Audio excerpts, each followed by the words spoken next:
हमारे उद्धारकर्ता प्रभु यीशु मसीह के अति पवित्र नाम से आप सभी को जय मसीह की।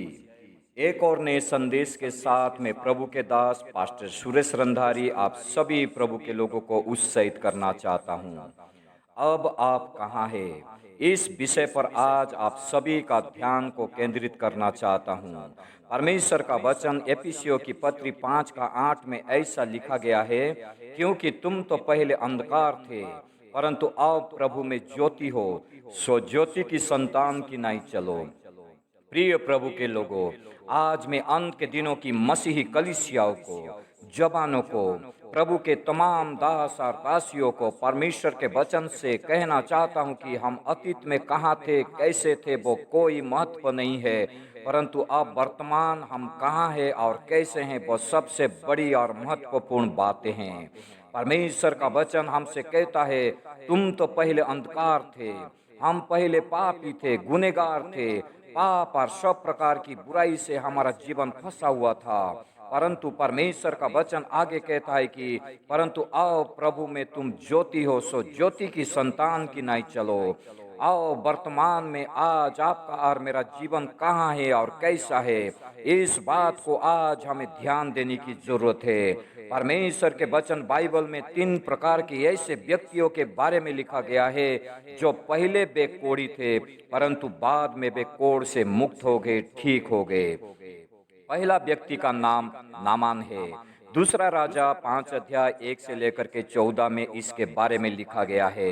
यह नामान कौन था? परमेश्वर का वचन बतलाता है कि नामान आराम के राजा का एक नामी सेनापति था।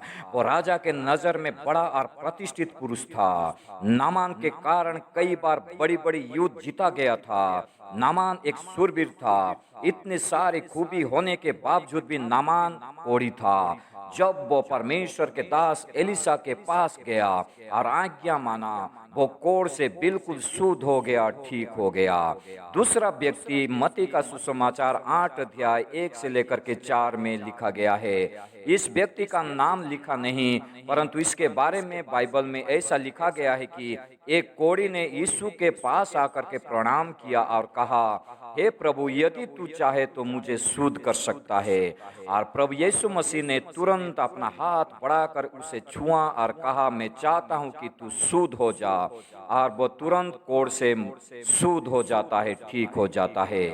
तीसरा कोढ़ी लोगों के बारे में मती लूका का सुसमाचार 17 अध्याय 11 से लेकर के 19 में लिखा गया है। 10 कोढ़ी लोग यीशु मसीह के पास आकर के दया की याचना करने लगते हैं और प्रभु यीशु मसीह ने उन्हें कोढ़ से मुक्त कर देते हैं और वे ठीक हो जाते हैं। प्रिय प्रभु के लोगों, इन 3 प्रकार के लोगों को हम देख रहे हैं कि वे पहले कोढ़ी थे, वे पहले दुखी थे, वे समाज से निकाल दिए गए थे, वे असहाय थे, परंतु जब वे प्रभु के पास आए उनका जीवन बदल गया। वे कोढ़ से बिल्कुल शुद्ध हो गए। उनकी खोई हुई खुशियां वापस उन्हें मिलने लगा।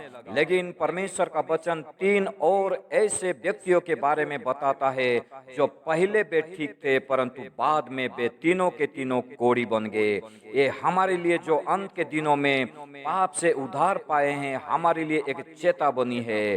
प्रभु की बड़ी दया से आज हम ठीक है, उद्धार प्राप्त जीवन व्यतीत कर रहे हैं। हमें सावधान रहने की जरूरत है कि हम कहीं कोढ़ी ना बन जाए, पापी ना बन जाए। पहला व्यक्ति एक महिला है जो पहले ठीक थी परंतु बाद में वो कोढ़ी बन गई। उसका नाम मरियम है। गिनती 12 का 10 में ऐसा लिखा गया है, तब वो बादल तंबू के ऊपर से उठ गया और मरियम कोढ़ से हिम के समान श्वेत हो गई। और हारून ने मरियम की ओर दृष्टि की और देखा कि वो कोढ़ीन बन गई है। ये मरियम कौन थी? परमेश्वर का वचन हमें बताते हैं कि ये मरियम मूसा की बहन थी। पहले ये बहुत ही अच्छी थी। मिस्र की गुलामी से वो भी छुटकारा पाकर कनान देश जाने वाली मंडली में शामिल थी। मरियम एक नबिया व भविष्यवक्तिन थी और साथ ही परमेश्वर के अच्छा आराधना करने वाली थी। वह ढप बजाती और नाचती हुई परमेश्वर की स्तुति करने वाली थी। परंतु मार्ग में चलते चलते परमेश्वर के विश्वास योग्य दास मूसा के विरुद्ध बातें करने के कारण वो कोड़ी बन गई। प्रिय प्रभु के लोगों, आज आप और मैं भी मरियम के समान पहले बहुत ही अच्छे रहे होंगे। हम भी पाप से उद्धार पा करके स्वर्गीय कनान देश जाने वाले दल में मंडली में शामिल है। परंतु सुनिए, हम मरियम के जैसा गलती को ना दोहराए। हम प्रभु के दास लोगों का आलोचना करने वाले ना बने। हम प्रभु के दास लोगों का विरुद्ध बोलने वाले ना हो। हम मरियम जैसे गलती ना करें ताकि हम कोड़ी ना बन जाए, ताकि हम पापी ना बन जाए। दूसरा व्यक्ति जो पहले ठीक था परंतु बाद में कोड़ी बन गया, उसका नाम गेहजी है। दूसरा राजा 5 अध्याय 20 से लेकर के 27 में उसके बारे में लिखा गया है। ये गेहजी कौन था? ये गेहजी प्रभु के दास नबी एलिसा के संग सेवा करने वाला एक सेवक था। परमेश्वर की सेवा एलिसा के साथ दौड़ दौड़ करके कर रहा था। वह बहुत ही अच्छा एक सेवक था, परंतु वह धन के लालच में आकर के प्रभु की सेवा में दौड़ना छोड़ करके धन के पीछे दौड़ा, नामान के पीछे दौड़ा, झूठ बोल करके धन को ले लिया। पश्चाताप का अवसर मिलने पर भी वो आपने पाप को नहीं माना, नहीं छोड़ा, जिसके परिणाम वो कोड़ी बन गया और अपने पूरे परिवार को, घराने को कोड़ी बना डाला। आज प्रिय प्रभु के लोगों, हम कौन हैं? आज हमारा जीवन कैसा है? हम पहले कितना अच्छा विश्वासी व प्रभु का दास रहे होंगे, कितना अच्छा प्रभु का सेवा किए होंगे, परंतु वर्तमान कैसा है हमारा जीवन? उस दिन बहुत से लोगों प्रभु यीशु मसीह से कहेंगे, हे प्रभु, क्या हमने तेरे नाम से भविष्यवाणी नहीं की? हमने तेरे नाम से दुष्ट आत्माओं को नहीं निकाला? हम तेरे नाम से बहुत से आश्चर्य कर्म नहीं किए? तो प्रभु यीशु मसीह उनसे खुल करके कह देगा, मैंने तुमको कभी नहीं जाना, हे कुकर्म करने वालों, मेरे पास से चले जाओ। प्रिय प्रभु के लोगों, प्रभु की सेवा के साथ साथ हमारा जीवन बहुत ही महत्वपूर्ण है। सेवा एक तरफ और जीवन दूसरा तरफ नहीं चलेगा। दुनिया के लोगों के पास चलेगा परंतु स्वर्ग का परमेश्वर के पास नहीं चलेगा। ऐसा जीवन के साथ दुनिया के हम प्रत्येक जगह में, प्रत्येक देश में हम जा सकते हैं परंतु स्वर्ग में नहीं जा सकते। तीसरा व्यक्ति जो पहले ठीक था परंतु बाद में वो कोड़ी बन गया, उसका नाम उजिया है। दूसरा इतिहास 26 अध्याय में उसके बारे में लिखा हुआ है। उजिया कौन था और क्यों कोड़ी बन गया? उसके बारे में परमेश्वर का वचन बतलाती है कि वो 16 साल का उम्र में यहूदा गोत्र का राजा बना।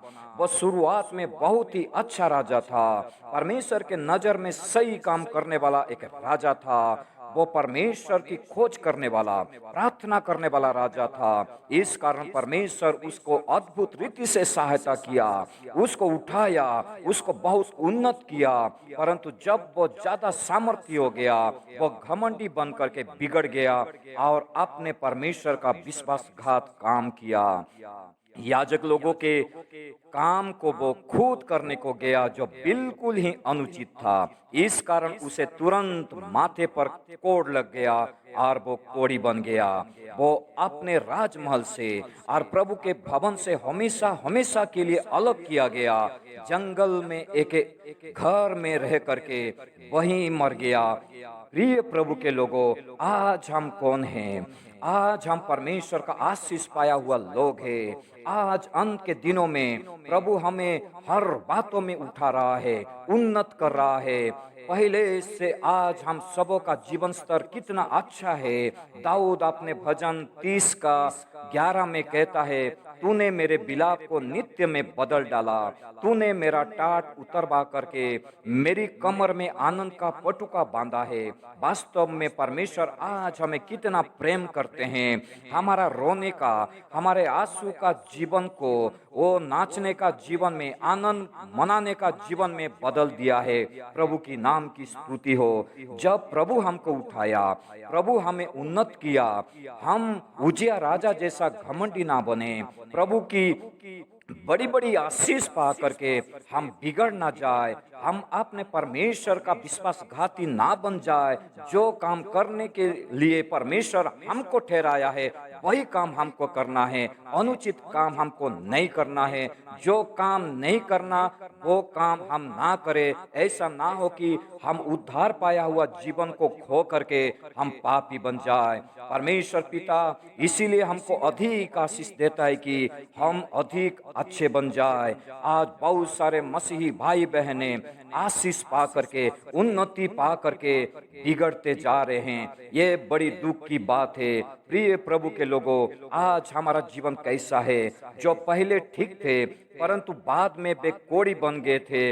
इन तीन प्रकार के लोगों में से मरियम ने अपने आप को देखी कि वो पाप की है, इस कारण वो कोढ़ी बन गई है।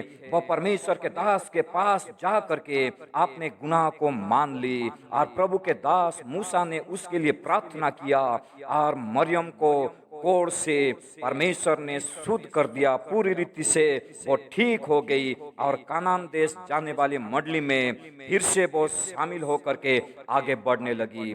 प्रिय प्रभु के लोगों, आज हम भी स्वर्गीय कानान देश जाने वाले दल में शामिल होकर के आगे बढ़ते जाना है। आइए हमारे पापों को, हमारे अधर्म को हम मान ले। परमेश्वर का वचन एफिसी 5:8 हमें चिताता है कि क्योंकि तुम तो पहले अंधकार थे परंतु अब प्रभु में ज्योति हो, सो ज्योति की संतान की नाई चलो। उस दिन मरियम ज्योति की संतान की नाई फिर से चलने लगी, परंतु उजिया राजा जीवन भर कोढ़ी बन के रह गया। वो कोढ़ अवस्था में ही वो अपना दम तोड़ दिया। यदि आपके जीवन में जाने और अनजाने में गलती हुआ, पाप हुआ, तो और अभी उस अवसर है कि हम अपने पापों को माने, हम जीवन भर अपने पाप में बने ना रहे। जब परमेश्वर अपने वचन के द्वारा हमसे बातचीत करते हैं, हम अपने पाप को मानने वाले बने। उस दिन अदन की वाटिका में परमेश्वर आदम से पूछा, आदम तू कहाँ है? जो आदम पहले परमेश्वर की उपस्थिति में कितना खुश था, कितना आशीषित था, वो उस दिन परमेश्वर से बहुत दूर चला गया था। प्रिय प्रभु के लोगों, अब आप कहाँ हैं? प्रभु में हो या अंधकार में हो? यही समय है अपने प्रभु के पास वापस आने का। यही समय है एक नया शुरुआत करने का।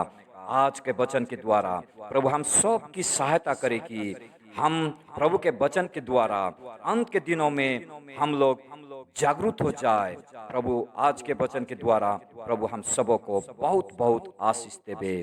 आमीन।